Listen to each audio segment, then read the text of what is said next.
Hani gel kıydın men yanıma. Näme dursun geçeler? Yanırağıma geley. Vay bo. Sene görýäsiň bilen ataň gahargalarını mı diýat ettin? Atacan, sen Nuri'ni tanan bok. Ol mudama men Allah gelýär. Ol erwet adam. Men onu halam. Men sen Nuri'ni halamaýanyny bilýän.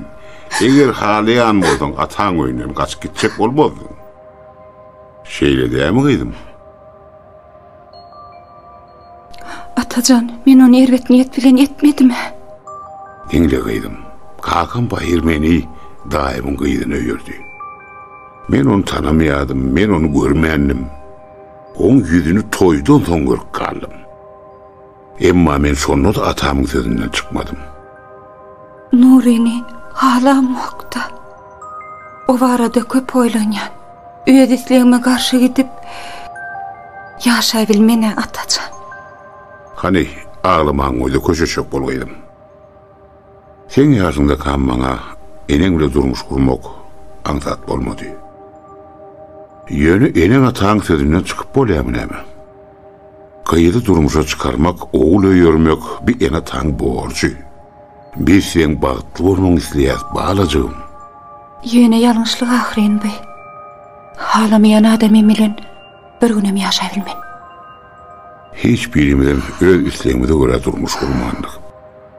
Eger sen maşgala namsy, biziň awraýymyz hatdyp kirýän bolsaň, biziň diýerim edip durmuşa çykyp balam.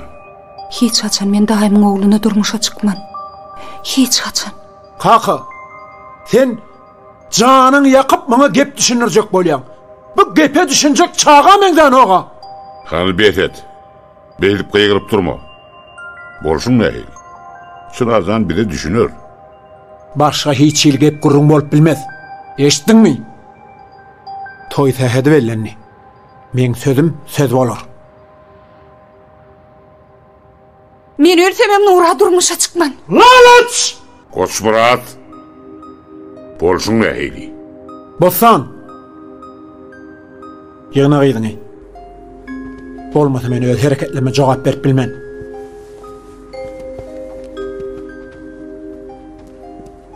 Häziriň özüne de toya taýýarlyk görüň. Özüm şu gyzyň taşyny ýaýyp bereni görmäýin.